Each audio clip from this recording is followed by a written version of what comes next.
On va commencer notre cours qui sera aujourd'hui pour l'élévation de l'âme de Yaakov ben Clara, et pour la refoua shelema de Meir ben Tzipora, Yaakov ben Lisa, et aussi pour l'élévation de l'âme de Eliyahu Chaim ben Rina Kuka. Et aussi, Claudine Khamisha Batorian Kuka. Et Moshe Roger Bat Emma Simcha. Voilà, on est une fois de plus et avec joie et honneur à Natania. Et ce qui a été dit avant que ne commence le cours que j'enregistre n'a pas été enregistré, c'est bien dommage. Et j'aurais dû avoir le réflexe d'appuyer sur le bouton, je ne l'ai pas fait. Mais bon, qu'à dirait que c'était voulu d'en haut. Et ce que vous avez dit, vous, Florence, et ce que vous avez rajouté, vous aussi, madame, c'est, Josiane, c'est d'autant plus providentiel parce que le cours d'aujourd'hui, d'une manière directe et indirecte, va justement parler de l'unité, puisque le sujet, bien sûr, c'est le secret de Chevron. Et comme vous le savez tous et toutes, si on a un minimum de base en hébreu, vous savez que chaque mot en hébreu a une racine qui nous permet de comprendre le sens du mot. La racine du mot Chevron, c'est chaver. Ne traduisez surtout pas en français. Chaver, un ami, car traduction trahison. Le mot chaver, le mot chibour, veut dire s'unir, être ensemble. Donc c'est la ville de l'union. La ville de l'union, comme on va l'expliquer, on va expliquer beaucoup de choses aujourd'hui avec l'aide du Maître du Monde. La ville de l'Union parce que c'est le microcosme de l'humanité unie, réunie et reconstruite, puisque se trouvent dans ce caveau à la fois Adam et Ève, Adam et Chava, qui sont les pères fondateurs des 70 nations, aussi d'Israël, mais dans notre tradition on les voit plus comme étant les racines de l'humanité tout entière, Adam et Chava, alors que les trois pères et les trois mères, et bien sûr, on ne peut pas ne pas mentionner aussi Rachel, même si elle n'est pas enterrée physiquement là-bas, mais bien sûr qu'elle est présente là-bas aussi, surtout si Yaakov y est, puisque c'est l'épouse principale et essentielle de Yaakov. Donc les pères et les mères fondateurs du peuple juif. Et c'est absolument incroyable de se rendre compte que dès le début de notre histoire, au niveau de nos racines, nos pères et nos mères fondateurs, ils ont voulu témoigner du fait qu'ils ont cherché à être enterrés. Je vais le dire de manière exagérée, parce que ce n'est pas vrai ce que je vais dire, mais c'est un petit peu pédagogique. Et vous imaginez aujourd'hui un juif qui dit « moi je veux commenter à côté d'un non-juif ». C'est un petit peu ça, puisque finalement les premiers qui sont enterrés là-bas, c'est Adam et Ève, qui dans notre tradition, encore une fois, sont les pères et mères fondateurs de l'humanité tout entière, pas d'Israël uniquement. Et donc, ils ont choisi d'être enterrés à côté des racines de l'humanité.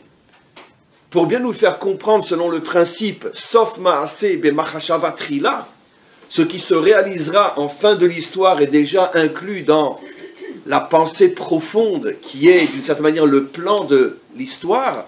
Dans la pensée profonde, dans le début de l'histoire, nos pères et nos mères ont déjà témoigné que la vocation d'Israël n'est pas d'être un peuple à part qui ne vit que pour lui en se prosternant devant son nombril, mais la vocation du peuple juif, c'est de s'ouvrir à l'humanité tout entière et d'être ce que nos prophètes appellent Or la Goyim, d'être la lumière des nations et de construire et de reconstruire l'humanité tout entière, comme il est dit, Bayom Haou Yeh Hashem le Melech al kol haaretz. En ce jour, Dieu sera reconnu comme étant roi sur toute la terre. Et on a cette explication absolument fabuleuse de Rashi dans Parshat Vayitranan, là où est dit pour la première fois le Shema Israël Hashem Elokeinu Hashem Echad. Et Rashi lit ce verset d'une manière bouleversante. La première fois, il y a des années et des années que j'ai lu ce verset pour la première fois. Je l'ai relu une vingtaine de fois. Je me suis dit, mais c'est pas possible, mais qu'est-ce qu'il raconte Rashi?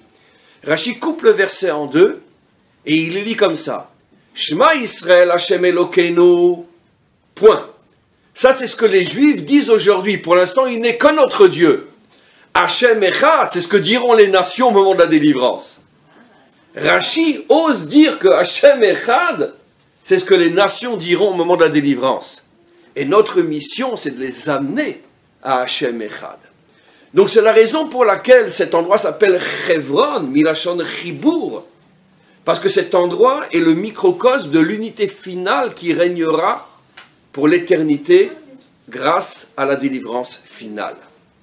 Attention, comme on va en parler aujourd'hui, et c'est très important, l'unité, c'est l'absolu contraire de l'uniformité. D'ailleurs en français, l'uniformité, l'uniforme, on est tous pareils. L'unité, c'est l'association des contraires, des différences, des opposés. C'est ça l'unité.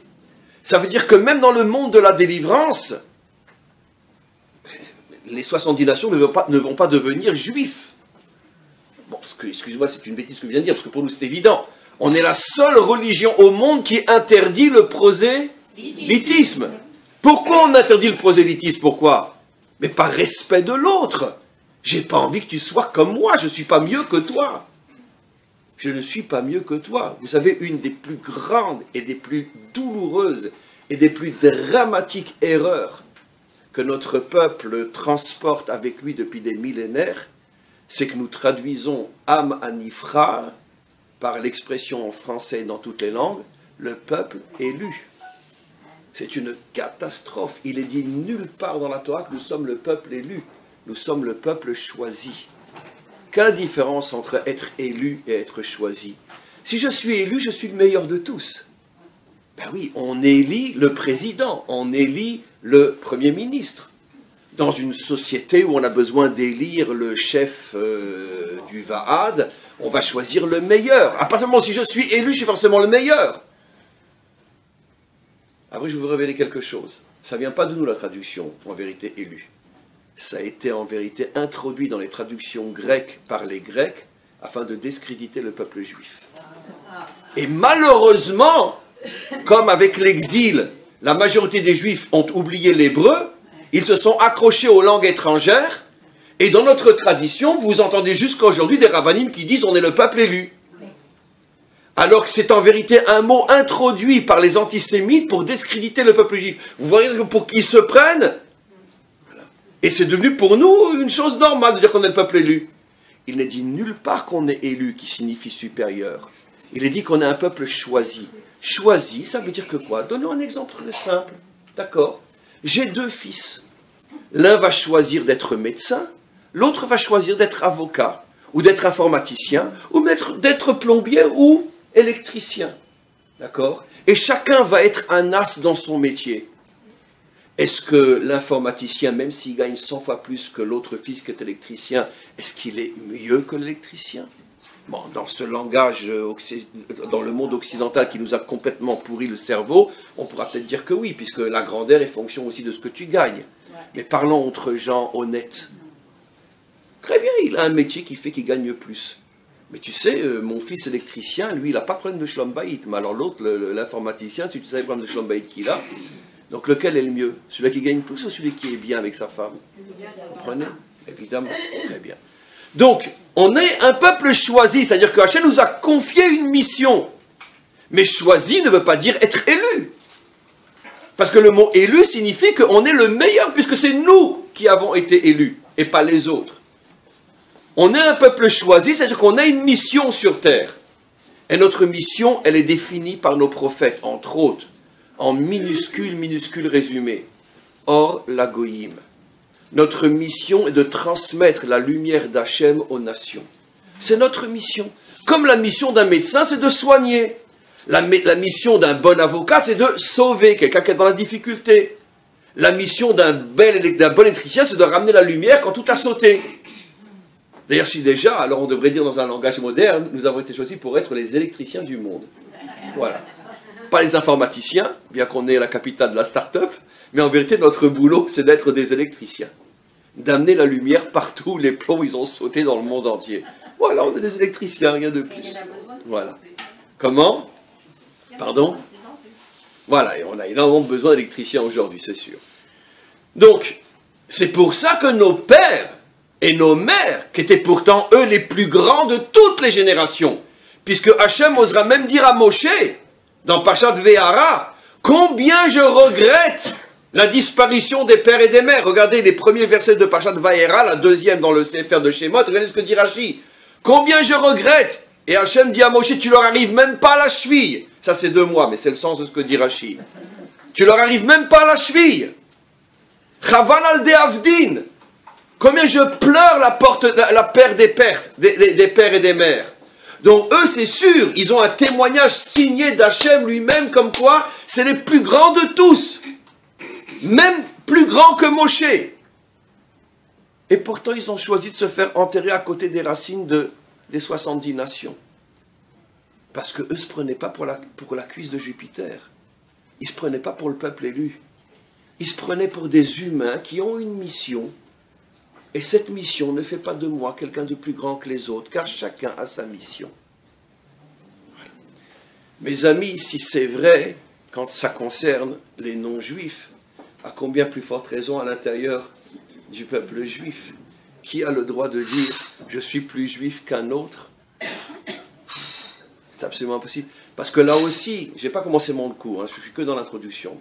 Mes cours, vous savez, on a 3 quarts d'heure d'introduction et 1 quart d'heure de cours. Et donc, et ça veut dire quoi? Tu es meilleur qu'un autre. Je sais que je vais choquer par ce que je vais vous dire.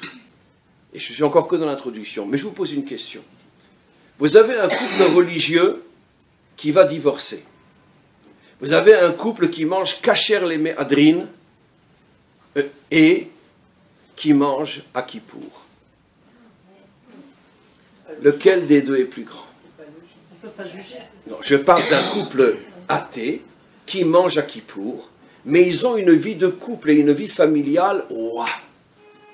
D'accord? Un bon mari, un bon père, une bonne épouse, une bonne mère, une famille. Ouah. D'accord? Et les autres, les enfants partent en confiture, même s'ils continuent à manger les méhadrines, et le couple se déchire, et ils sont en instance de divorce, ils vont divorcer. Lequel des deux couples est le plus grand? Celui qui mange les méhadrines ou celui qui mange à Kippour? Alors, je ne donnerai pas de réponse, parce que la vérité, c'est très difficile de donner une réponse. Parce que si je suis un ortho, je vais dire celui qui mange les méhadrines. Si je suis un humain, je vais dire celui qui a un bon couple et qui a une belle famille. Attention, ne comprenez pas, comme souvent on prend mes propos et on les déforme volontairement, ne prenez pas mes propos comme pour dire que si je suis bien avec ma femme, je peux donc manger à Kippour, qu'à Dieu ne plaise, Khalila Vecha, je n'ai jamais dit ça, même pas en allusion. Évidemment que tout le monde doit jeûner à Kippour. Mais si déjà dans une situation, malheureusement, Bédi Avad, ça veut dire que, bon, c'est les faits, c'est comme ça. Ces gens-là sont nés dans un kibboutz, ils n'ont reçu aucune éducation. Mais c'est un couple et une famille exemplaires. Donc ils n'ont pas d'éducation, ils ne savent pas ce que c'est Kippour. Ou ils savent, mais pour eux c'est de la religion antique. Et les autres qui pourtant ont étudié dans nos textes que c'est Akadosh Baruch Hu qui fait qu'un homme et une femme se rencontrent.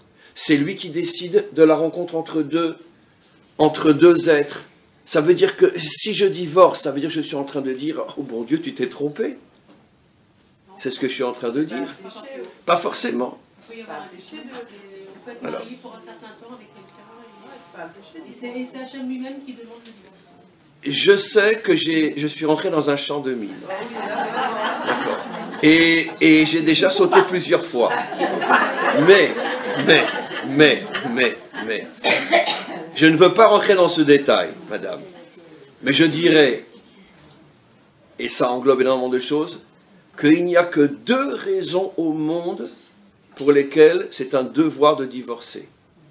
La violence et l'infidélité. La violence peut inclure pas uniquement les coups.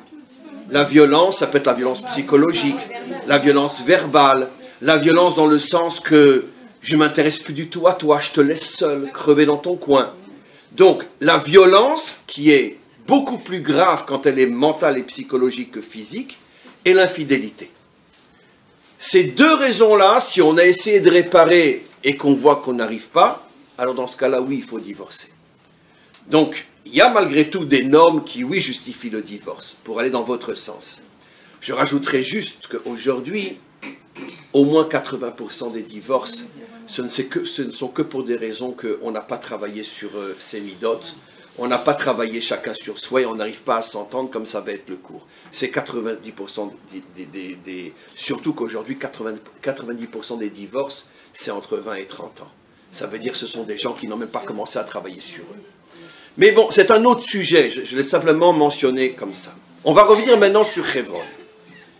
D'abord maintenant, vous allez évidemment avoir la réponse.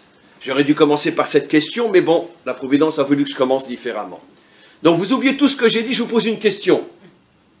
Quel est l'endroit en Israël où se trouve cachée la lumière de la délivrance finale? À Hebron. Et je vais vous le prouver.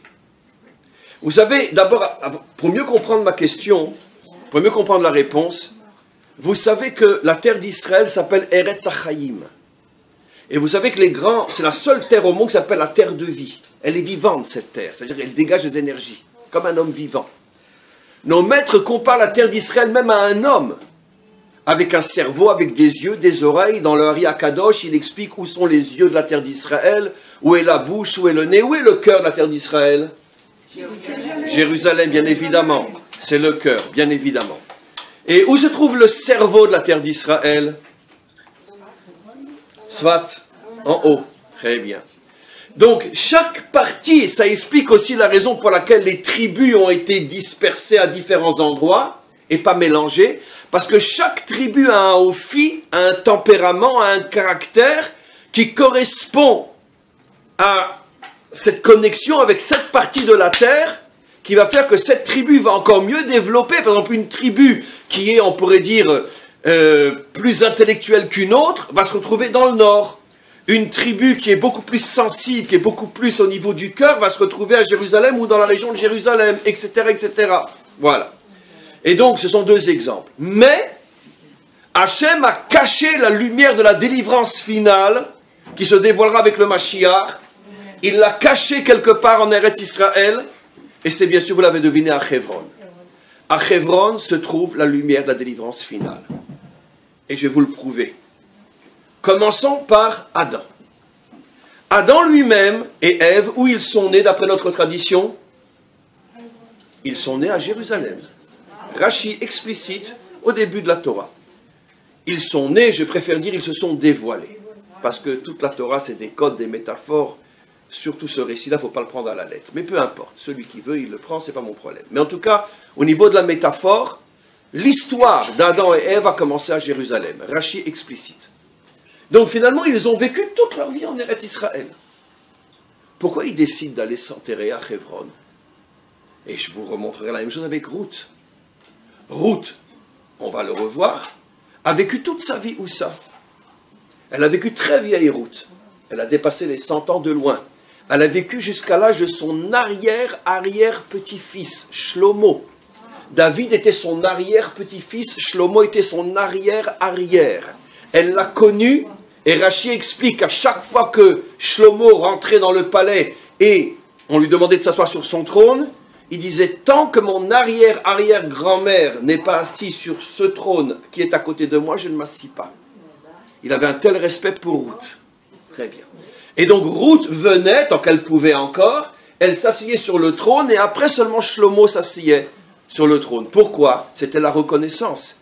Car lui savait très bien que s'il est ce qu'il est, c'est grâce au fait qu'un jour, la fille d'un roi qui avait tout, la gloire, les honneurs, qui avait tout pour avoir une vie, waouh, d'accord, elle s'est sacrifiée, elle a tout perdu, au point de devoir aller après dans les champs pour ramasser ce que les agriculteurs avaient laissé par terre, parce qu'elle a voulu devenir juive. De fille du roi de Moab, elle est devenue l'une des femmes les plus pauvres de la terre d'Israël, jusqu'à ce qu'elle soit sauvée et récupérée par Boaz. Et donc Shlomo était conscient de ce sacrifice que cette femme avait fait. Il disait, moi si je suis roi, c'est grâce à elle. Tant qu'elle n'est pas assise sur le trône, je ne m'assis pas moi non plus. Donc elle a vécu pratiquement toute sa vie, en particulier à la fin de sa vie, elle a vécu à Jérusalem. Pourquoi décide-t-elle d'être enterrée à Hebron? Vous savez toutes qu'elle est enterrée à Hebron, à Tel Romema, en haut. Il y a 3 quartiers dans Hebron. Il y a Beth Avraham, il y a le deuxième... Non, le deuxième quartier, je ne me rappelle plus, qui était à l'époque un quartier Chabad, et le 3e quartier, c'est Tel Romema. tout en haut. Et donc elle est enterrée, il y a un bassis, il y a un camp militaire tout en haut, elle est juste derrière le camp. Ruth et le père de David, Yishai. Ruth et Yishai sont enterrés là-haut. Pourquoi? Elle quitte Jérusalem. La ville, c'est elle-même, c'est une reine, elle est comme une reine. Pourquoi elle va à Hebron? Pour la même raison qu'elle a compris de Adam. Et j'explique. Comment? Qui c'est qui se cache? Et donc, pourquoi? Je vais très vite parce que, sincèrement, j'ai encore des millions de choses à dire et je ne peux pas rester trop longtemps sur chaque détail. Adam, après avoir fauté, disent nos maîtres, a fait teshuva. Il a fait teshuva. Et il a compris que, étant la source de l'humanité tout entière, la faute qu'il avait faite allait amener la chute de l'humanité tout entière. La preuve, la première paracha après Adam, c'est le déluge. Et puis toute l'histoire, ce n'est qu'une suite de catastrophes. Au niveau international. Les guerres, le sang, la débauche, l'idolâtrie, etc., etc., etc. Et donc, il a pris conscience que sa faute allait amener des catastrophes dans l'histoire jusqu'à la délivrance finale. Et il savait, Adam, que le Mashiach sortirait de lui. Parce que dans le mot Adam, les Rachetevot, c'est Adam, David, Mashiach. Aleph, Dalet, Mem. La preuve, c'est que David ne pouvait pas venir dans ce monde si Adam ne lui donnait pas 70 ans de sa vie, comme vous le savez toutes. Ce qui veut dire que David, le Dalet, après le Aleph, est venu grâce à Adam, et donc forcément Mashiach, qui sort de David. Ce qui veut dire que Adam, dans sa teshuva, c'est pas une teshuva pratite, individuelle, c'est une teshuva klalite, internationale. Il a cherché à mettre en place les bases de la réparation du monde, c'est-à-dire de la délivrance finale. Et il savait que cette terre s'appelait Eretz HaChaim, une terre de vie. Et il a cherché dans cette terre où se trouve cachée l'énergie de la délivrance finale. Ça veut dire que si on se connecte à cet endroit-là, on reçoit les forces de la délivrance finale. Il a cherché pendant des années, il a quand même vécu pendant 930 ans. C'est pas mal. Pendant des années, il a cherché. Et un jour, il passait par Hebron, et là, il a senti. Il a senti quelque chose de très très fort. Et il a eu une vision. Il a vu son arrière petit-fils sortir de lui, le Mashiach. Et il a compris que là se trouvait la lumière de la délivrance finale. Et c'est pour ça qu'il a dit, je vais être enterré ici. Ruth connaissait ce secret. Et avant de mourir, elle appelle son fils, son arrière-petit-fils, qui lui est le roi d'Israël, Shlomo. Et il lui dit, mon fils, peu importe, j'imagine qu'elle appelait mon fils, je vais partir, je veux que tu m'enterres. Mais ne t'inquiète pas, maman, on va t'enterrer avec tout le faste, toute la gloire qui t'est due, la mère du Mashiach. Et elle lui dit, oui, mais j'ai quelque chose à te demander, une requête, et je t'en prie, accepte. Je ne veux pas être enterré à Jérusalem. Quoi? Même Shlomo ne savait pas. Pas à Jérusalem? Non, je veux que tu m'emmènes dans une petite colline de Hebron. Hebron? Mais qu'est-ce que tu vas faire là-bas, maman? Et là, il lui révèle le secret. La délivrance. Et tout d'un coup, Shlomo comprend rétroactivement quelque chose que personne n'avait compris jusqu'à ce que Ruth révèle à Shlomo le secret de Hebron. Il comprend grâce à Dieu, je perds mon français, merci Hachem.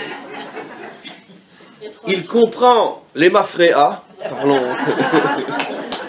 parlons comme chez nous. Il comprend les Mafréa, ce qui s'était passé avec son père David. Son père David avait été oint par Shmuel, roi d'Israël, 2 ans et quelques avant la mort de Shaoul, qui était roi. On sait que pendant 2 ans, Shaoul n'a pas arrêté de poursuivre David pour le tuer. Et finalement, Shaoul, alors que Shaoul est tombé 1000 fois dans les mains de David, David n'a jamais levé le petit doigt contre lui. Pourquoi? Parce que c'était un vrai juif qui sait que quoi? Même ses ennemis, on ne lève pas le doigt sur eux. Même si ce sont tes ennemis. Juifs, je parle. Et donc, il ne l'a jamais touché, mais finalement, Hachem fait le travail à sa place. Shaoul tombe sous l'épée des Philistins. D'accord? Très bien. dès que Shaoul meurt, comme toutes les tribus avaient entendu que ça faisait depuis plus de 2 ans que Shmuel avait oint David, tous les chefs de tribu viennent trouver David et lui disent « Allez, la route est libre, viens à Jérusalem, tu es notre roi, Yehi Amelech » David dit « Non, ça ne m'intéresse pas. » Ça ne t'intéresse pas? Mais attends, mais tu as été oint, on ne te demande même pas ton avis, tu es obligé, tu as été oint. Il dit « D'accord, mais je veux d'abord aller à Hebron. » Tu vas aller à Hebron, va faire un bisou au père et aux mères, mais après tu reviens. Bon, il laisse aller à Hebron. Il reste 7 ans à Hebron. 7 ans à Hebron. Personne ne comprend ce qui se passe. La route est libre. Israël se retrouve dans la même situation qu'aujourd'hui, sans gouvernement. Puisque Shaoul est mort, et David refuse d'être roi. Pendant 7 ans, nous c'est que quelques mois, donc on n'a pas à s'inquiéter. Pendant 7 ans, Israël est sans chef, sans gouvernement. Puisque personne n'ose prendre la place de David, bien évidemment. Tout le monde sait que c'est lui le futur roi. Il reste 7 ans à Hebron. Personne ne comprend pourquoi. Mais qu'est-ce qui lui est arrivé? Au bout de 7 ans, il dit, ça y est, je suis prêt. Pourquoi? Parce que David savait qu'il n'était pas désigné pour être roi comme n'importe quel roi. David savait que l'essentiel de son travail, c'est de préparer notre peuple à la délivrance finale. C'est pour ça qu'il est le seul au sujet duquel il est dit sur son travail réalisé Chai ve Kayam.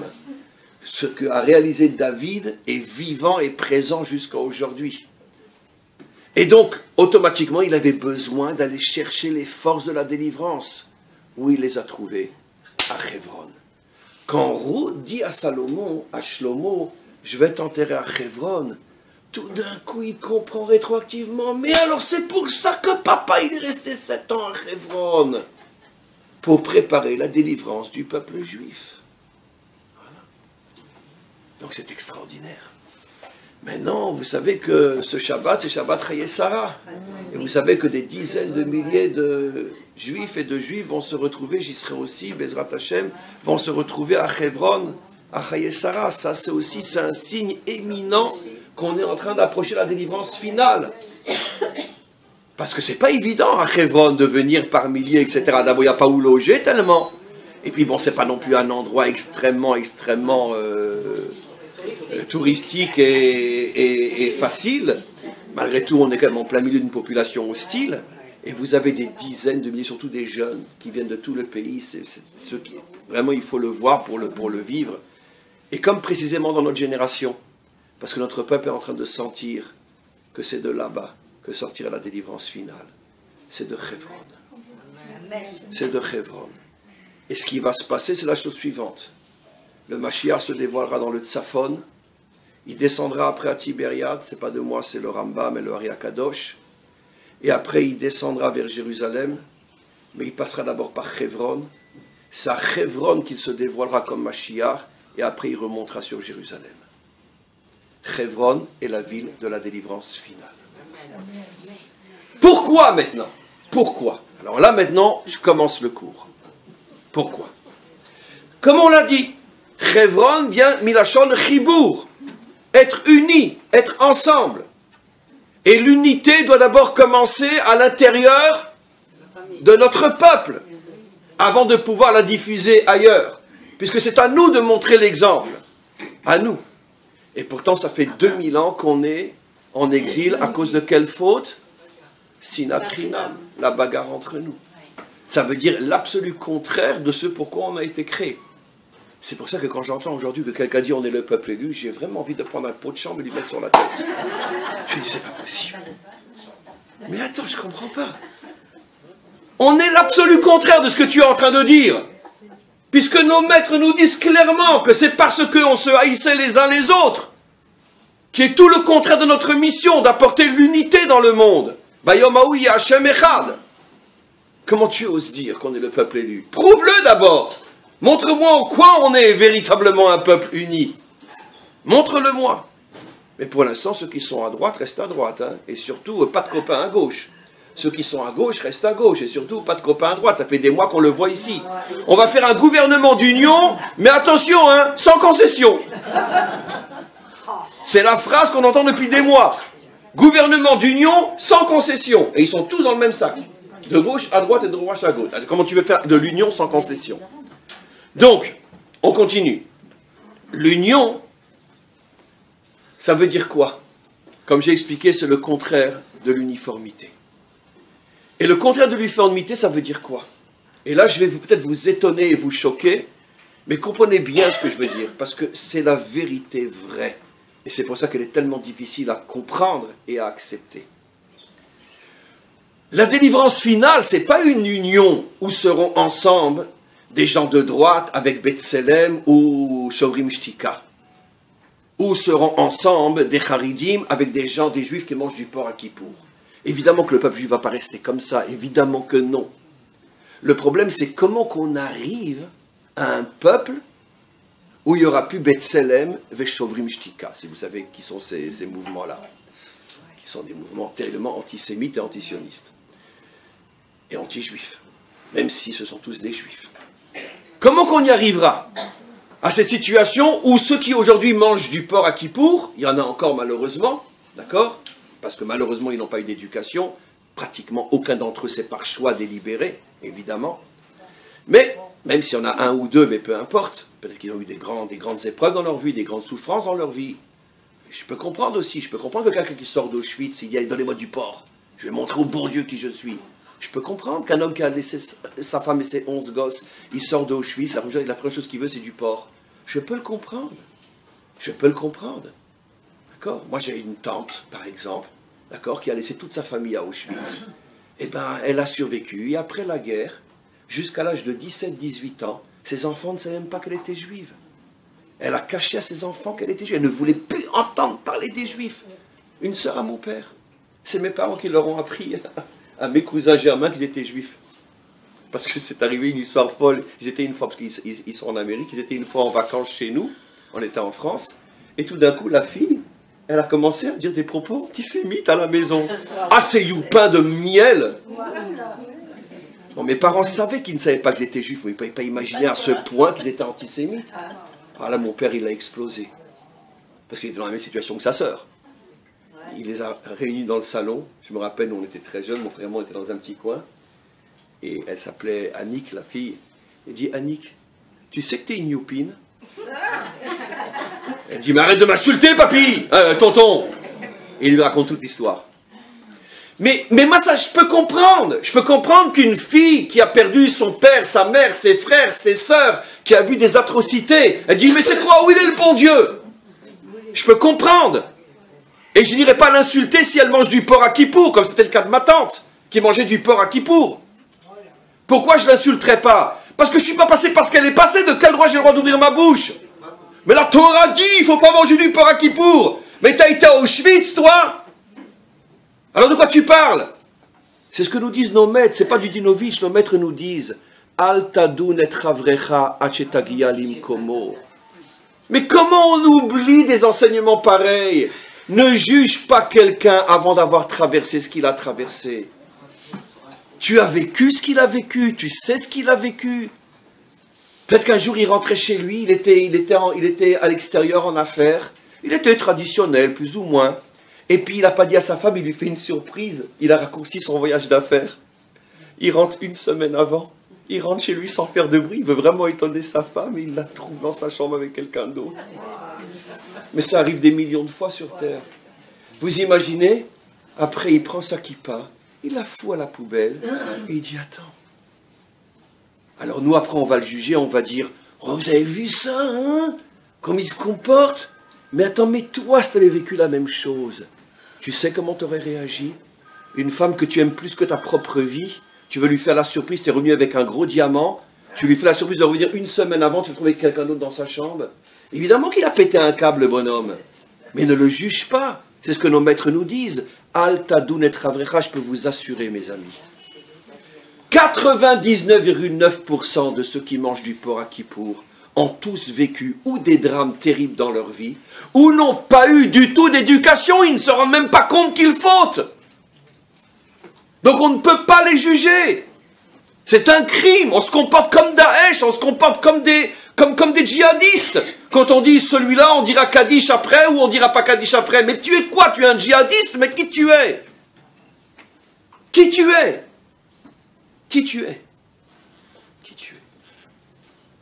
Vous savez, Moshe Rabbeinu, hein, il a épousé 2 femmes dans sa vie. La première, c'était une Africaine. Oui. Non, non, pas Tzipora, c'est une autre. Je vais d'après le Zohar. Le Zohar dit que c'est Kepshuto, il a épousé une Couchite, une Africaine, qui était la veuve d'un roi africain.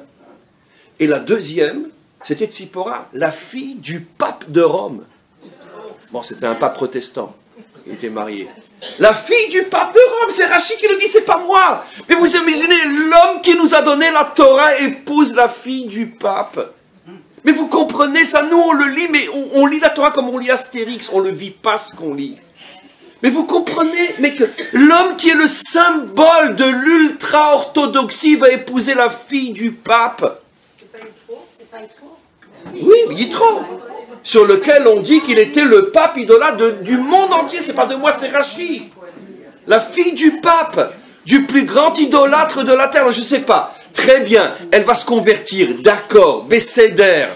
Mais enfin, t'as pas un petit peu des doutes, t'as pas un petit peu des peurs? C'est pas évident. Tu es Moshe Rabbeinu. Pourquoi tu vas d'Afka choisir la fille du pape? Pourquoi? Parce que Moshe Rabbeinu nous transmet ici un enseignement. Ne juge pas quelqu'un quand il n'est pas responsable de ce qu'il est. Tzipora, elle est responsable d'être la fille du pape? Non, elle n'est pas responsable. Moi, je vais la changer, je vais en faire la plus grande femme juive de l'histoire humaine. Et vous savez quelle est la preuve? Moshe a 80 ans à cette époque-là. Hachem ne s'est encore jamais adressé à lui. Et dès le lendemain du mariage, tout de suite Hachem se dévoile à Moshe. Nos commentaires posent la question, mais comment se fait-il que Hachem ne s'est pas dévoilé à Moshe avant? Pourquoi juste après le mariage avec Tzipora? Nos maîtres répondent, parce que c'est Tzipora qui a fait de lui le réceptacle capable de recevoir la parole d'Hachem. Quoi, la fille du pape? Oui, la fille du pape. Parce que Moshe Rabbeinu, il a investi dans une personne qu'il n'a pas mal jugée, parce qu'il savait qu'elle était innocente, qu'elle n'avait pas fait le choix d'être la fille de son père, et que lui arriverait à la transformer pour en faire une femme bien, qui va l'aider, lui, à devenir le prophète de toutes les générations. Absolument. Donc, je reviens à ce que j'explique. Évidemment que surtout, n'allez pas imaginer que une fois que le Mashiach aura terminé son travail, il y aura encore des peuples idolâtres, il y aura encore la mafia colombienne ou mexicaine, il y aura encore les dirigeants qu'on a tous et qu'on connaît tous aujourd'hui, et qu'il y aura chez nous les juifs, encore des juifs qui mangent à Kippour ou qui ne font pas Shabbat. Évidemment que non. Le problème est comment qu'on y arrive. Comment qu'on arrive à ça? Et là, je vais vous donner une réponse.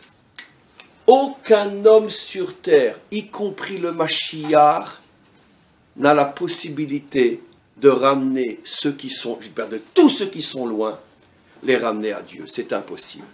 C'est au-delà de nos forces. Suivez-moi bien parce que c'est fondamental ce que je vais vous dire. C'est la clé de la délivrance. Personne.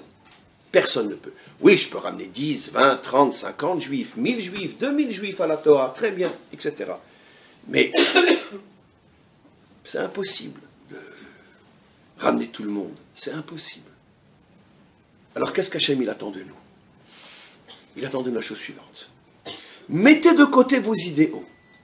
Mettez de côté vos pensées. Mettez de côté ce à quoi vous croyez. Ne visez qu'une seule chose, l'unité. Ne regarde pas s'il mange à Kippour, s'il ne mange pas à Kippour. Ne regarde pas s'il est orthodoxe, s'il est athée, s'il est dati, s'il est libéral, s'il est je ne sais quoi, s'il est marié avec une non-juive, pas marié avec une non-juive. Ne regarde pas. Il est juif, tu es juif. D'accord? Considère-le comme ton frère, Chaver, Chibour. Ne dis jamais une mauvaise parole contre lui. Comprends que s'il est comme il est, sans doute il a malheureusement les bonnes malheureuses raisons d'être comme il est. Accepte-le comme il est. Ouvre-lui ton cœur, ouvre-lui tes yeux. Unis-toi à lui. Et par le mérite de l'unité, moi, nous dit Hachem, je ramènerai tout mon peuple vers moi. Vous, je vous demande que l'unité. Mais je peux pas. Il mange du porc à Kippour, hein, il sent pas bon quand il ouvre la bouche, ça sent le porc. Je peux pas. Non. Alors très bien, bouge-toi le nez sans lui montrer, mais unis-toi à lui. Et je te garantis, nous dit Hachem, que le jour où dans mon peuple il y aura l'unité, ce que personne ne cherche aujourd'hui. Pratiquement personne, parce que tout le monde est enfermé dans sa case, dans son mouvement, dans sa secte, avec son rave, avec son rabbi, avec son courant politique. Et personne ne cherche l'unité. Et au contraire, on parle sur ceux qui ne sont pas comme nous. T'as vu comment ils sont, t'as vu comment il est. Alors quand c'est des pas religieux, alors là, c'est... D'accord. Et c'est pour ça que le Mashiach ne se dévoile pas. C'est pour ça qu'il ne se dévoile pas. Alors que tout est là pour qu'il se dévoile. Mais pourquoi? Parce que Hachem demande de nous le cli de l'unité, le réceptacle de l'unité. Et cette unité, personne... Mais parce que malheureusement, on est contaminé par des idéaux qui nous font croire qu'on n'a pas le droit de s'unir et être l'ami de quelqu'un qui ne respecte pas Shabbat. Non, il faut le ramener, Betchouva. Là oui, mais tant qu'il n'est pas pour dire Betchouva, de loin, hein, de loin. J'avouerai qu'un des premiers qui a compris le bon processus, c'était le Rabbi de Lubavitch. Vous savez comment? Je ne fais pas de la pub pour lui, je ne suis pas Lubavitch. Mais malgré tout, écoutez-moi bien. Les shlichim, c'est quoi? C'est que j'envoie un charidi vivre au milieu des non-religieux. Quand je le dis, j'ai envie de pleurer. Parce que je dis, quand même, on a eu un homme dans la génération qui a tout compris. Il a compris comment ça va fonctionner. Pas comme beaucoup font aujourd'hui. J'habite à Bnei Brak, je vais faire un petit cours à Tel Aviv ou à Natania, mais après je retourne à Bnei Brak, hein, parce qu'il faut bien faire attention à mes enfants, hein. Très bien. Et à ma femme, hein. Non, non. Non. Le rabbi dit, tu veux sauver des juifs, va t'installer à Tel Aviv. À Tel Aviv? Mais je peux pas, je suis en danger. Eh bien, trouvez-moi, mes amis, ne serait-ce qu'un cas dans le monde où les enfants des shlichim ont lâché la Torah. Jamais. Alors que les enfants de Bnei Brak ou de Kfar Chabad ou de Kronites, et bon, je me tais. Très bien. C'est marrant, hein, Dafka, là où tous les religieux vivent ensemble, les enfants ils partent en confiture. Mais les enfants des shlichim, tous devenus des shlichim. Tous, sans exception. Pourquoi?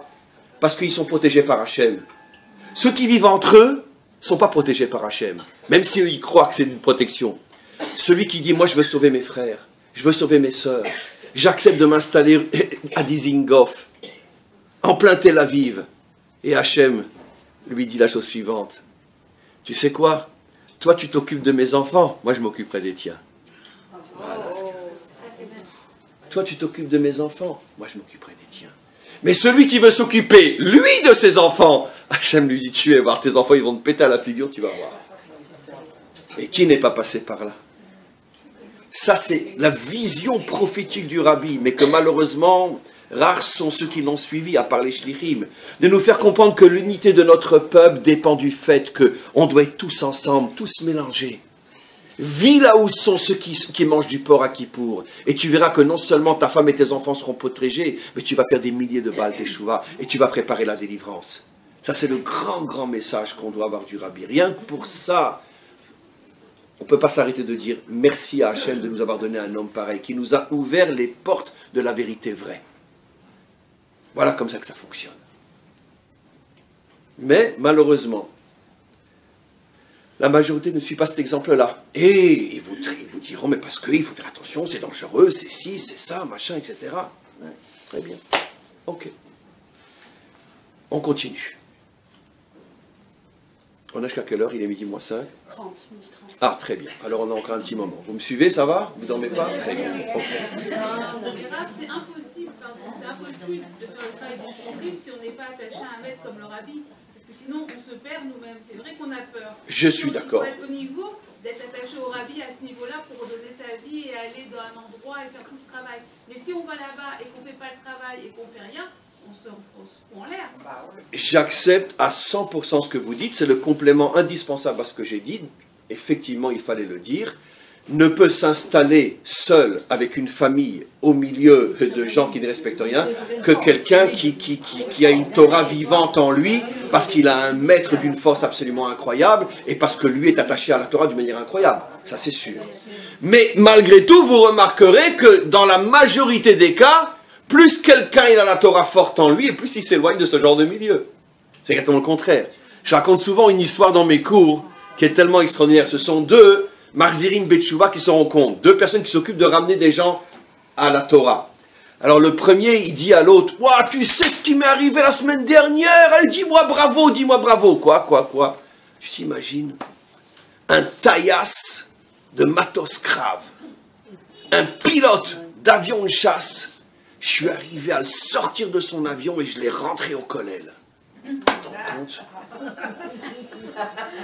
Bon, l'autre il fait. Bon. Il dit, et moi je vais te raconter ce que j'ai fait. J'ai rencontré un taillasse de matos grave et je suis arrivé à lui faire rentrer un sefer de Télim dans son avion. Lequel est le vrai? Le deuxième, évidemment. Mais parce qu'on a besoin de taillassim dans ce pays. Donc si tu enlèves un taillasse avec tout ce qu'ils font pour nous, comme encore hier soir en Syrie, après les 4 missiles qu'ils nous ont envoyés, mais si tu le mets au kollel, tu mets en danger le peuple juif. Oui, tu mets en danger. Mais non, il étudie la Torah. Non, tu mets en danger le peuple juif. Il étudie la Torah. Non. Pourquoi David, il était toute la journée au kollel? David était le premier sur son cheval, devant toutes ses troupes, à se battre avec son épée. Et c'est le seul sur lequel on dit Chaïv et Kayam. Arrêtez de nous raconter des histoires. S'il étudie la Torah, tout va s'arranger. C'est faux. C'est faux. Ça n'a jamais été comme ça dans notre peuple. Même les juges étaient des combattants. Et Moshe s'est pas battu avec une épée? Qui a descendu le roi de Og et le roi de Sichon? Moshe avec son épée, pourtant c'est un homme de Torah. Arrêtez de nous saouler avec vos histoires. C'est faux. Un vrai juif, c'est celui qui a les Télim dans une main et une épée dans une autre. C'est ça un vrai juif. Donc celui qui fait rentrer les psaumes dans l'avion, c'est lui qui fait un vrai Baal Teshuvah. L'autre, il met en danger le peuple juif. Absolument.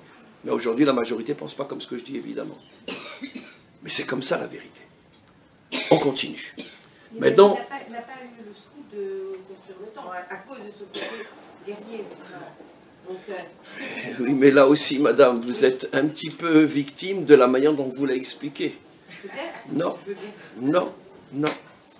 Cette explication, mais je fais très vite parce que j'ai encore tellement de choses à dire, cette explication comme quoi David n'a pas pu construire le temple parce que c'était un homme de guerre, c'est pas du tout comme on croit dans le sens que parce qu'il a versé du sang.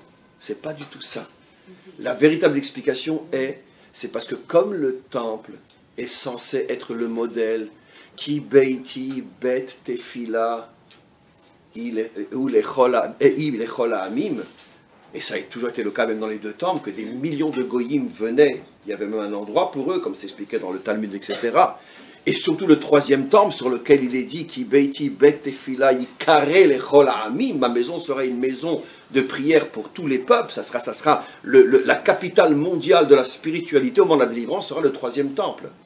Le problème, c'est que comme David s'était tellement battu pour protéger son peuple et préparer la construction du troisième temple, comme on le sait, les nations lui en voulaient beaucoup. Et s'il avait construit le temple, ça aurait été un temple de juifs, pas un temple universel, parce que les nations ne seraient pas venues, parce qu'ils en voulaient au roi David. Et c'est par rapport à ça que Hachem lui a dit, je ne veux pas qu'on se fasse une fausse idée du temple. On n'est pas en train de construire le Vatican, qui n'est que pour les catholiques. On n'est pas en train de construire la Mecque, qui n'est que pour les musulmans. Moi, je veux que tu construises une maison où tous les peuples viendront pour prier le maître du monde. Or, toi, tu t'es battu toute ta vie contre les nations. Si tu construis ce temple, personne ne viendra. Donc, laisse Shlomo le faire à ta place. Ça, c'est l'explication authentique et donnée par les maîtres authentiques. C'est pas parce qu'il a versé du sang, c'est parce qu'il avait les nations contre lui. Et donc, il ne pouvait pas être le personnage qui construit le temple. On continue, on rentre maintenant dans la dernière partie du cours. Le mot Chevron, on l'a expliqué, là, ça va être très intéressant. C'est chaver, unir, comme j'ai expliqué. Mais il reste deux lettres, le vav et le nun. Chevron, vav nun. Allons très vite, sans rentrer dans des détails, avec trop d'explications. Faites-moi confiance, on va vers le but sans passer par les explications trop détaillées. Le vav représente, au niveau de la Torah des secrets, les 6 qualités fondamentales qui existent à l'intérieur de chacun d'entre nous. La première, la bonté. Bon, je ne traduis pas vraiment comme je devrais traduire, malheureusement. Je traduis en français, donc je massacre la traduction. Mais ce n'est pas grave. La bonté représentée par Abraham. La rigueur représentée par Yitzhak. L'équilibre, l'harmonie ou la vérité représentée par Yaakov. La détermination, la volonté, Netzach, gagnant, je suis un gagnant. Quand je me lève le matin, je dis alors qui je bouffe aujourd'hui? Très bien. C'est ça, comme ça que doit être un juif. C'est-à-dire toujours il doit se dire allez, quel est le nouveau challenge? Quel est le nouveau problème? J'ai envie de montrer que... Très bien. Netzar, c'est Moshe qui affronte les plus grands dangers du monde, Pharaon, etc. Od, la reconnaissance. Quel est le premier mot qu'un juif dit quand il ouvre les yeux? Pas zut, il faut que je me lève, mais Modéani. Zut, il dit après Modéani. Mais d'abord, il dit Modéani. Très bien. Oda, Aaron, la stabilité, Yosef. Il y a la royauté, David, la 7e qualité. Mais pourquoi je ne la cite pas comme le font tous les maîtres des secrets de la Torah? Parce que la 7e qualité, Malchut, c'est une qualité nationale. La royauté. C'est-à-dire, disons qu'un peuple qui est En Meler Bliam, s'il n'y a pas de peuple, il n'y a pas de roi. Les 6 premières sont des qualités individuelles qui existent dans chacun d'entre nous. Très bien. Le Vav fait allusion aux 6 qualités que l'on doit Chaver Vav, que l'on doit réunir. Grâce à quoi? Grâce au Noun. Noun a pour valeur numérique 50. Ça vous fait penser à quoi le chiffre 50? Chamishim Sha'are Bina. Les 50 portes de la Bina qui sont les 50 portes de la délivrance. Donc je retraduis techniquement, après j'explique. Chevron, le secret de Chevron, c'est l'unité entre les qualités, entre les midot, le Vav, Chaver Vav, grâce au Noun, grâce à la Bina, les 50 portes de la Bina. Ça c'est de la Kabbalah.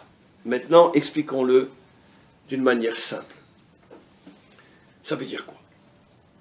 Parce que le problème c'est que les qualités sont complètement explosées depuis des millénaires, depuis, si on a le temps de le voir, depuis la faute de Adam Arishon.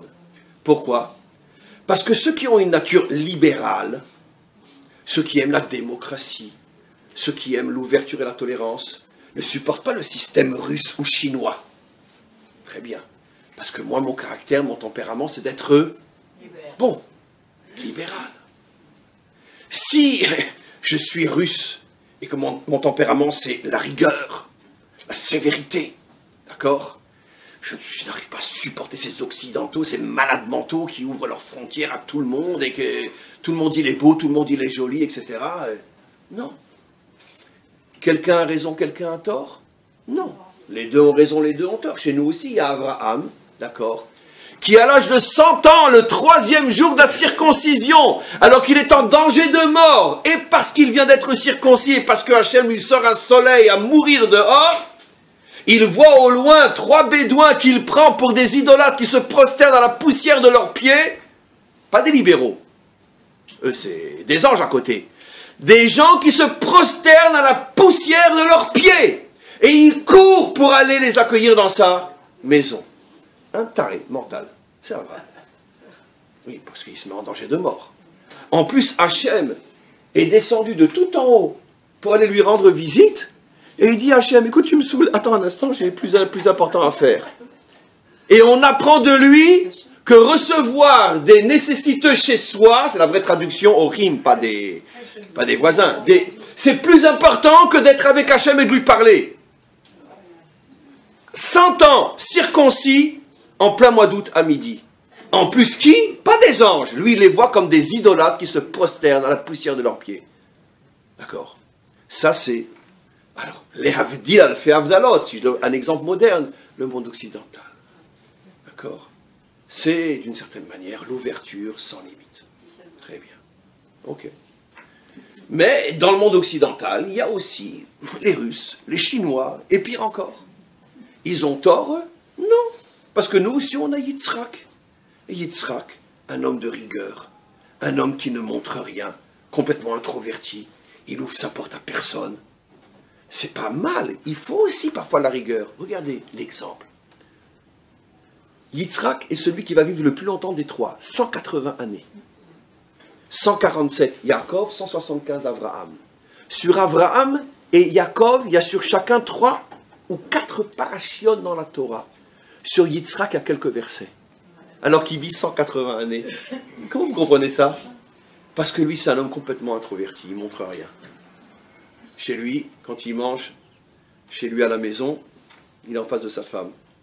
Sa femme s'ennuie à mourir, il n'y a personne à la maison. Pourquoi elle s'ennuie à mourir? Parce qu'elle, elle est aussi tarée qu'Abraham. C'est la folie du chesed.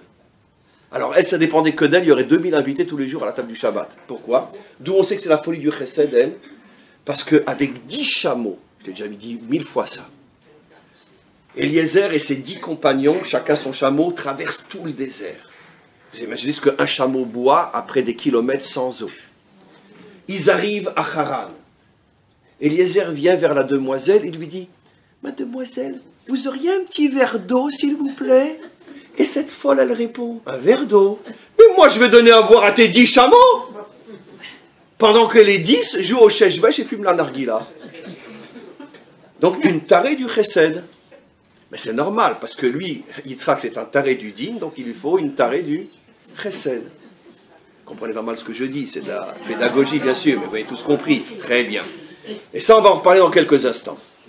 Donc, Yitzhak, comme c'est quand même lui l'homme de la maison, puis il y a 4000 ans, la femme, elle n'a pas grand-chose à dire, malheureusement, même chez nous. Tous les Shabbats, eh ben, elle est en face de son mari, et son mari, il parle pas, parce que son mari, il mange et il étudie. Et puis elle est en train de penser, oh là là, j'aimerais bien au moins 2 ou 3 invités, 2 ou 3. Alors à la fin du repas, elle lui dit, mon chéri, là, tu me permets Shabbat d'inviter 2 ou 3 invités? Il lui dit, bon, 1,5, pas plus. Hein. Voilà comment elle a passé sa vie. Elle, femme du chesed avec un djinn. D'accord, bon, très bien. Donc, en vérité, le tempérament russe, on en a besoin aussi. Le tempérament américain ou français ou européen, on en a besoin aussi. Très bien. Bon, prenons les religieux, les non-religieux. Moi, je suis né avec une nature très spirituelle. Je ne parle pas de moi, mais un exemple. Une nature très spirituelle. Donc, moi, c'est la foi, c'est Dieu, c'est la prière. Il y en a plein des gens comme ça dans le monde. Très bien. Mais aussi des gens qui naissent avec une nature très matérialiste. Et on a besoin des deux. Parce que si on est avec des religieux, je veux dire, on serait encore à l'âge de la pierre aujourd'hui. Franchement. Donc, on a quand même besoin de gens qui font avancer le monde, non? C'est grâce à qui qu'on a le feu aujourd'hui? Eh bien, c'est grâce à qui? Alors, il y en a qui disent Adam, il y en a qui disent Caïn. Ben, il voulait fumer une clope, alors il ne savait pas comment faire, et il a trouvé 2 pierres, tac, tac, oh, une étincelle! Et puis alors là, il a pris son paquet de cigarettes et il a tout fumé. Voilà. Bon, bref, qu'est-ce que je veux dire par là en m'amusant? C'est que ce monde est rempli de tempéraments différents. Ce sont les 6 grandes qualités qui contiennent l'humanité tout entière. À titre individuel, il y a des gens bons, il y a des gens sévères. Au niveau des peuples, des civilisations, des religions, des pensées, des philosophies, on est tous encadrés dans ces 6 grandes qualités, mais le problème qu'on a, c'est qu'on ne s'entend pas. Parce que chacun pense que sa qualité, c'est le bon Dieu. Et chacun pense que comme il est, tout le monde doit être. Et on est tous des djihadistes. Ben oui. Puisque chacun pense que celui qui n'est pas comme moi, en vérité, il se trompe de chemin. Et je n'entrerai pas dans les détails, parce que dans les détails, je risque d'être un petit peu méchant. Donc je préfère rester cool. Mais c'est ça le problème. C'est que chacun, en vérité, il prend son tempérament pour le bon Dieu. Et il ne se rend pas compte qu'en vérité, que vous savez à quoi ressemble l'humanité, comme je dis souvent? C'est comme un puzzle. Et chaque morceau pense qu'il est toute l'image. Bien que quand tu prends le morceau, tu ne vois rien du tout. Et personne n'a la force et l'humilité de comprendre que quand tous les morceaux seront rassemblés, là on verra la grande image. Parce que tant que tu es enfermé dans ton système, tu n'as aucune connexion avec le bon Dieu. Tu as uniquement une connexion avec ton bon Dieu, mais pas le vrai. Pour être en connexion avec le vrai bon Dieu, il faut que se réalise ce que disent nos maîtres. Kshe'Hashem yele meler al kol haaretz, az bayobahu Hashem echad ushmo echad. Mais tant que il n'y a pas al kol haaretz, alors c'est pas avec Hachem que tu es en connexion, c'est avec la projection de ton nombril que tu appelles le bon Dieu. C'est tout. Voilà, un point, c'est tout. Et je peux vous apporter des tas de preuves de ce que je dis. Mais peu importe. Alors maintenant, pour pouvoir faire le chibour des midot, c'est-à-dire pour pouvoir arriver au chaver, au chevron, pour qu'un jour on comprenne que moi si je suis bon, j'ai besoin de celui qui est dur, parce que moi je ne suis pas toute l'humanité, et il y a des fois des situations dans lesquelles il faut être dur, et je ne sais pas, donc j'ai besoin de lui. De même si je suis un homme dur, je dois m'associer à celui qui est bon. Parce qu'il y a des situations où je ne peux pas être que dur, il faut aussi que je sois bon, mais moi je n'y arrive pas, alors j'ai besoin de lui. C'est tout simplement la création du couple. Parce que Abraham, qui était un super généreux, sa femme c'était... Aucun homme tiendra et midatadine. Vous voulez que je vous donne rien qu'un exemple? Rien qu'un exemple qu'on lit tous les jours, mais malheureusement on lit la Torah comme on lit Astérix, donc on ne comprend rien à ce qu'on lit. Très bien, je vais vous dire. Abraham, à l'âge de 100 ans, il risque sa vie pour ramener chez lui des gens qui se prosternent à ses yeux à la poussière de leurs pieds. Ça veut dire qu'il prend 3 tarés mentaux, il risque sa vie pour eux. Sa femme lui dit, tu prends ta femme, tu prends ton fils, tu les jettes à la poubelle. Elle a raison, même Abraham n'a pas compris. Il a fallu que Dieu intervienne. Et il a accepté parce que c'est le bon Dieu, il ne va pas discuter avec lui. Abraham a compris. Dites-moi, c'était une mauvaise femme, Agar? Pas du tout. C'est dans notre parcha qu'elle se fait appeler après Ktora. L'offrande la plus élevée du temple. Ktoret. Dites-moi, Ishmaël, c'était un sale gosse? Arrêtez de croire ce qu'on vous raconte. Non, la Torah dit le contraire, pas moi, Rachi. Quand Hachem lui a dit, je vais donner un autre fils, qu'est-ce que lui dit Abraham? Mais j'ai pas besoin, il est très bien, Ishmaël. Et dans notre paracha, il est dit que Ishmaël a fait teshuva. Et il est dit sur lui dans le verset, la même mort d'Irachi qu'il est dit au niveau des plus grandes sadikim. Les mêmes mots sont utilisés pour la mort de Ishmaël. Il n'a rien à voir avec le Ishmaël d'aujourd'hui, bien évidemment. C'est simplement une falsification de l'Ishmaël biblique. C'était peut-être pas Yitzhak, d'accord, mais c'était pas un mauvais bougre. Et sa femme, comment? C'est la prophétie de ce qu'il deviendra plus tard. Mais entre autres, figurez-vous, entre autres à cause de Sarah d'une certaine manière. Mais ça, c'est encore un autre cours. Mais bon, peu importe. Mais ce qui est sorti de lui, vous savez, je vous signale que, je vais vous choquer énormément, hein, mais Jésus est sorti de chez nous, hein. Et pourtant il avait une grande barbe, des papillotes et un streimel. Ah oui, je peux vous garantir, et il mangeait cachère, les méadrines. Vous avez des doutes sur ce que je dis? Mais tous les juifs le savent. C'était un super religieux. Donc ça ne prouve pas que Israël a des problèmes. Ça prouve que des Israël peuvent sortir. Et dites-moi, Shabtai Tzvi, il est sorti de chez qui? Et les franquistes, dont le culte du dimanche était les orgies. Oui, les franquistes. Les franquistes, c'était un super juif ashkénaze, hein. Et tous les dimanches, ils se réunissaient, il y avait la messe et l'orgie en même temps. Oui. Donc, et dites-moi, et Madoff, et Soros. Donc, nous aussi, on est capable de mettre au monde des crapules, hein. Il n'y a pas que les autres, hein. Arrêtons de toujours lapider les autres. Regardons d'abord chez nous, hein. Très bien, ok, on continue. Donc, on continue. Il n'y avait pas de juif à cette époque-là, mais c'était un monothéiste, Ishmaël. Absolument, d'ailleurs jusqu'à aujourd'hui. C'est les seuls qui sont restés monothéistes à part nous. Pas vraiment comme nous, mais ils sont monothéistes, ils ne sont pas idolâtres. Faites rentrer une statue dans une mosquée, vous ressortez découpée en petits morceaux. Très bien, ok. Enlevez une statue d'une église, vous sortez découpée en petits morceaux. Donc, très bien. Ok, donc ils sont proches de nous. Je vais vous confier un secret. Nos meilleurs amis au moment de la délivrance finale seront les descendants d'Ishmaël, plus que les occidentaux descendants d'Ésav. Je peux vous le dire. Mais ça, c'est une histoire en tant que telle. Vous savez, ceux qui se détestent le plus sont souvent ceux qui ont le plus de points communs. Mais d'ailleurs, où il y a le plus d'histoire dans les relations humaines? Dans le couple, non? Et pourtant, c'est la même âme. Alors, c'est bien ce que je dis.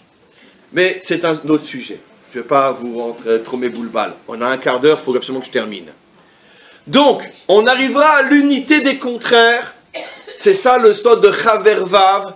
On arrivera à réparer le monde le jour où se dévoilera le Noun. Chevron, Noun, la Bina. Et là, je vais compléter et revenir sur ce que j'ai commencé à expliquer. Quel est l'humain qui représente la Bina dans le monde? La femme. Nos maîtres le disent dans le Talmud. Bina yetera nitna laisha. La femme représente la Bina. C'est-à-dire que c'est la lumière de la Bina qui va réparer le monde, la lumière de la femme. C'est ce que nos maîtres disent quand ils disent que Besrut Nashim Tzadkaniyot. Ils font allusion à ce que j'explique. Que quand se dévoilera le Noun, la lumière de la Bina, qui est la lumière féminine, le monde pourra être réparé. Mais bon, c'est pas aussi flatteur que vous le pensez malgré tout. C'est pas dans le courant MLF ce que je vais dire. Mais c'est dans le courant thoraïque. Mais c'est très proche malgré tout. Mais je vais le dire d'une autre manière. Dites-moi, qu'est-ce qu'elle symbolise la femme en vérité? Elle symbolise la construction de l'homme, puisqu'elle est appelée Ezer. Et puisqu'il est dit au sujet de l'homme avant la femme, Lotov eyot hadam levado. Tant que tu n'auras pas quelqu'un à côté de toi, tu ne pourras pas te construire, tu n'auras pas le Tov. Alors qu'est-ce qu'il fait tout de suite après qu'Hachem lui dit ça? Il va chercher chez les animaux. Nous on croit qu'en vérité il est parti donner des noms aux animaux. Mais nos maîtres ont le courage de révéler qu'il est parti chercher une compagne. Une compagne. Chut, ne dites pas, parce que là je vais me faire assassiner.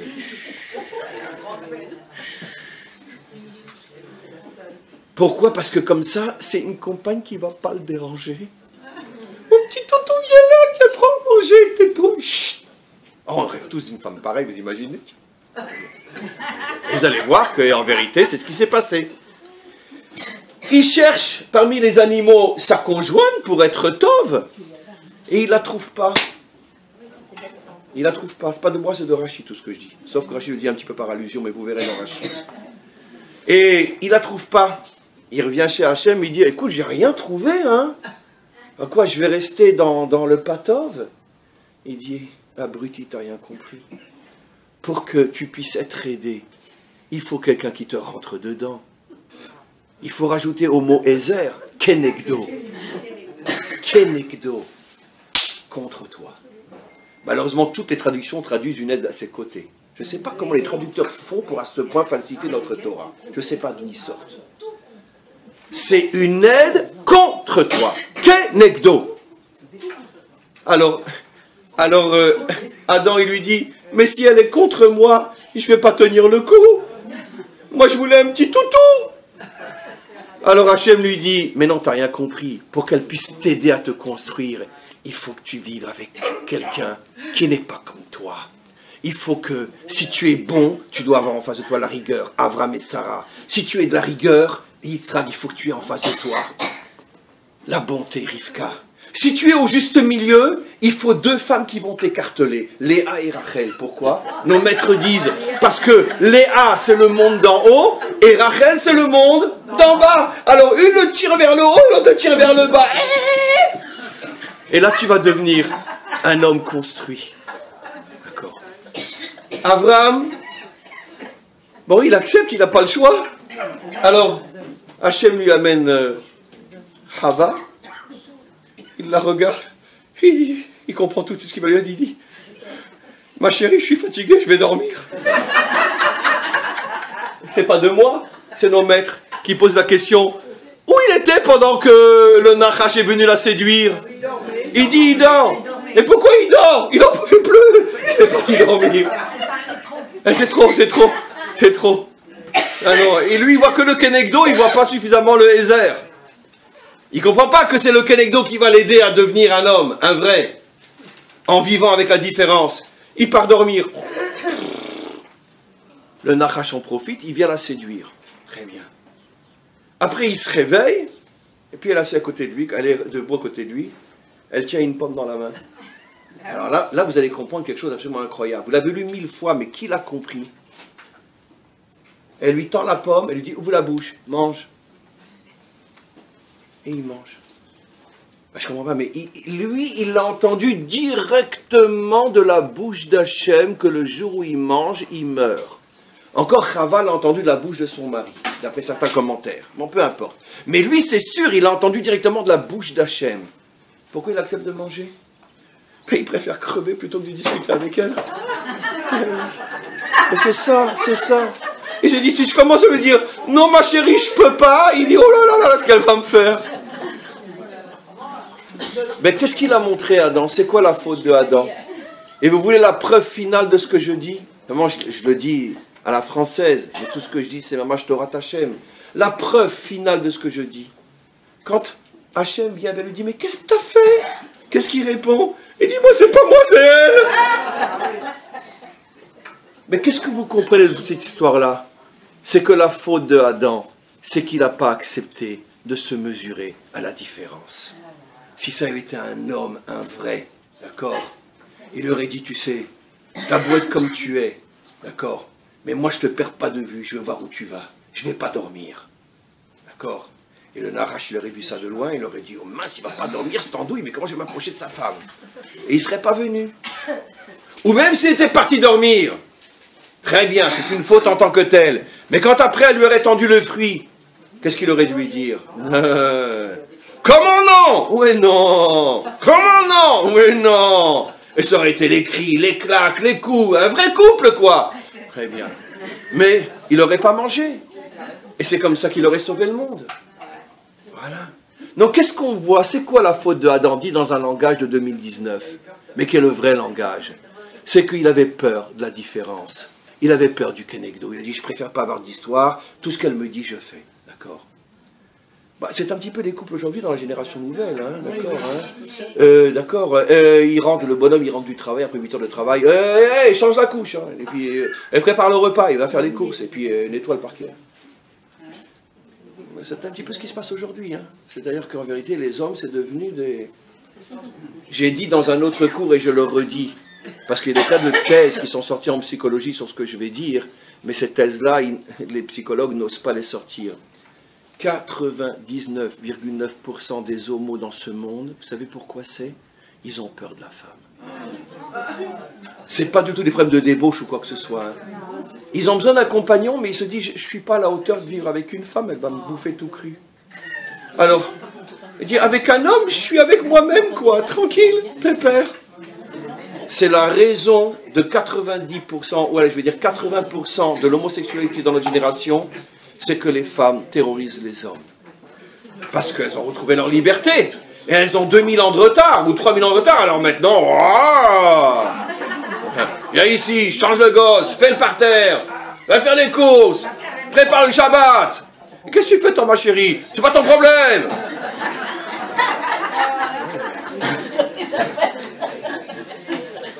Eh oui, c'est pas comme ça? Hein, on n'a pas tous des jeunes enfants mariés? Très bien, ok. Donc ne parlons pas plus. On a tous compris de quoi on parle. Très bien. Alors, et donc les hommes, ils ont peur. Ils préfèrent se marier avec un homme. D'accord? Évidemment, c'est plus facile. Il est comme moi. Très bien, ok.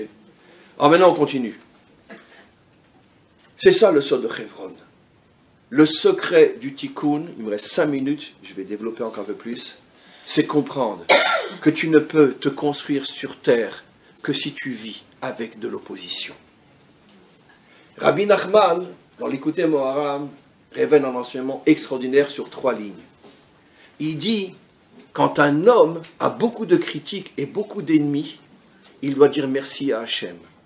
Pourquoi? C'est du mot à mot ce que j'ai dit. Parce que la critique à l'égard d'un homme authentique, c'est comme l'eau à l'égard d'une plante. C'est ce qui lui permet de pousser. Voilà ce que dit le grand Rabbi Nachman. Magnifique. Si personne ne te critique, alors sache, pose-toi des questions. C'est que tu dois forcément être un charlatan ou un menteur. Si tu es un homme authentique, on va t'arroser de tous les côtés. Mais d'un autre côté, tu vas pousser. Tu vas devenir un grand. La critique va t'élever. Le kenegdo va t'élever. La pire des choses qui puissent arriver à quelqu'un sur terre, c'est de vivre cool, sans aucun problème. C'est pas de moi, c'est de nos maîtres. Nos maîtres iront jusqu'à dire que si quelqu'un passe sur terre 40 jours sans la moindre difficulté, c'est la preuve que Dieu le déteste tellement qu'il lui dit, prends tout dans ce monde et fiche-moi la paix dans l'autre. Vous imaginez? On est à l'extrême opposé de la philosophie occidentale. Hein. Kiffer. Alors, c'est vrai au niveau des critiques, c'est vrai au niveau du couple, et je terminerai en disant que c'est vrai aussi, malheureusement, au niveau des épreuves, chère madame. C'est vrai aussi. Parce que l'épreuve, c'est aussi une forme de kenegdo. C'est aussi quelque chose qui tout d'un coup rentre dans ma vie, qui me bouleverse, qui me met à genoux, qui me... Et pourquoi? Pourquoi? Parce que l'épreuve est là pour te grandir. Le kenegdo, si tu arrives à le surmonter, tu vas devenir un géant. Et si tu n'as pas d'épreuve, tu vas rester un nain. Je raconte toujours une histoire absolument incroyable, je pense que j'ai déjà raconté ici aussi. C'était un des plus grands maîtres du Talmud. Nos maîtres nous disent que celui qui a son nom, son enseignement mentionné seulement une fois dans le Talmud, je ne sais pas s'il faut le prendre à l'aide, peu importe, c'est une manière de parler, la plus petite chose qu'il arrivait à faire, c'est ressusciter un mort. C'est une manière de nous montrer qui il faut être pour avoir un enseignement à soi dans le Talmud. Là, je parle de un où il n'y a pas une page sans 3 ou 4 enseignements à lui. Il avait des milliers d'élèves. Mais il avait une vie, tout ce qui touchait se transformait en or. Une réussite à 100%. Un jour, il donne un cours et il entend un de ses élèves dire à l'autre, « Dis-moi, t'es sûr qu'il est juif, notre maître ?» Parce qu'on n'a jamais vu un juif qui n'a pas d'épreuve, c'est pas possible. T'es sûr qu'il est juif? Et lui, il entend ça. Pourtant, c'est le plus grand maître de sa génération. De là, on voit qu'un vrai homme de Torah, il ne se laisse pas impressionner par la grandeur du savoir. Il veut regarder l'homme. Est-ce que tu as des ennemis? Est-ce que tu traverses des épreuves? C'est ça qui fait de toi un juif, pas ton savoir. Très bien. Lui, il entend ça. Une fois que tous ses élèves sont sortis, il prie, il dit, Hachem, je t'en supplie, massacre-moi, je t'en supplie, parce que je ne suis pas juif. Il sort, il se dirige vers chez lui, tout d'un coup, il voit des flammes monter au loin. C'est sa maison. Des brigands sont venus. Ils ont pillé toute sa maison, c'est un homme très riche, et mis le feu à sa maison. Vous croyez qu'il appelle les pompiers? Il se met à danser autour de sa maison, il dit, je suis juif, je suis juif, je suis juif. J'ai eu la preuve que je suis juif, ma maison brûle, j'ai plus rien. Il a tout compris, le bonhomme. Il n'a pas dit, je suis juif parce que je suis le plus grand maître de ma génération. Je suis juif parce que je souffre. D'accord? Pourquoi le rabbi de Lubavitch était juif? Parce que c'est le plus grand maître de sa génération? Non. Parce que vous imaginez un homme et une femme qui sont remplis de tel amour pour leur peuple qui n'ont pas eu d'enfants. Vous imaginez la souffrance d'un couple qui donne toute sa vie pour le peuple juif et qui n'est même pas foutu d'avoir un gosse. Et il avait aussi beaucoup de souffrances physiques, le rabbi. Beaucoup. Ça, c'est un juif. Pas son savoir ne m'impressionne pas. D'abord, je veux être sûr qu'il est juif. C'est un homme qui a traversé des épreuves. Rabbi Nachman était juif? Oui. Il est mort à 38 ans, 3 ans d'épidémie, et il a passé sa vie à enterrer ses femmes, ses enfants et ses petits-enfants. Il était toute sa vie en deuil. Toute sa vie en deuil. Et il est mort à l'âge de 38 ans. Ça, c'est des juifs. Pourquoi ils sont devenus si grands? Parce qu'ils ont compris que l'épreuve, le kenegdo, c'est ce qui les fait grandir. Sans kenegdo, tu vas rester minuscule.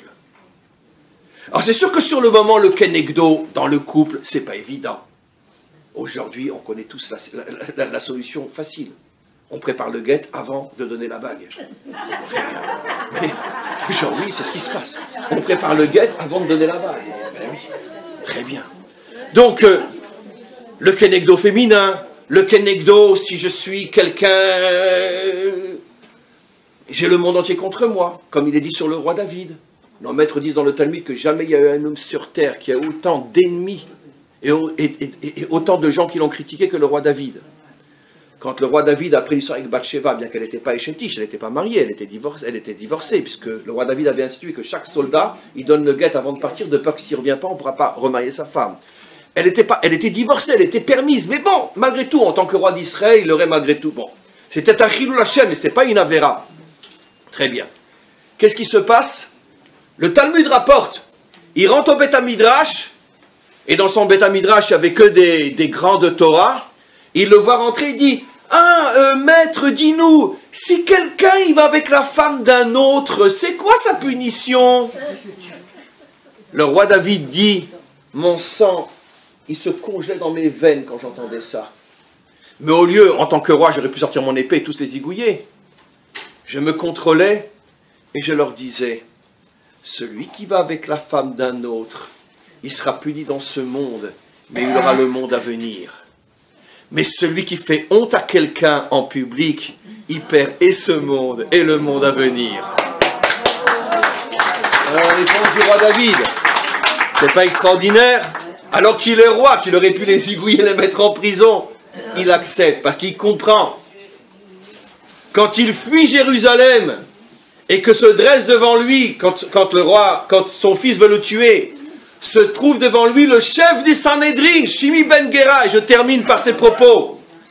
Il se dresse devant lui et il lui dit, d'abord t'es même pas juif, ta grand-mère pouvait pas se convertir, parce que Moab ne peut pas se convertir, et même si t'es juif, t'es un bâtard, t'es un mamzer, parce que ton père en vérité il t'a eu avec sa servante, et en plus t'es un adultère, en plus t'es un assassin. Il lui dit comme ça. Yoav qui est à ses côtés, il sort son épée, il veut le tuer. Qu'est-ce que lui répond David?